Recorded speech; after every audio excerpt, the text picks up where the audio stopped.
sa barangay assembly.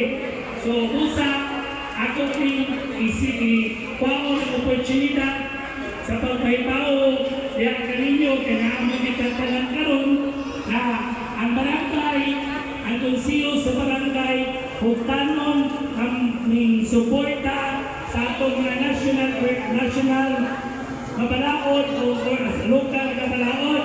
So una, dunay cancel na dunay curfew.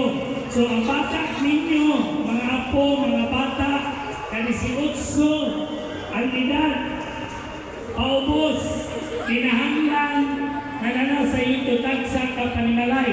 Tungod kay ang barangay, ato na nagisugan pero sa pag-abot sa pasya na naundang nato na giimplementa nato ang curfew para sa mga kabataan 18 paubos. So, karon ato nang ibalik kay ang tulay na to, hapit naman magian o makagi naman po ng patrol sa pulis, makagi na po ng atong PTP, akin sa pa, muna akong ipaiba.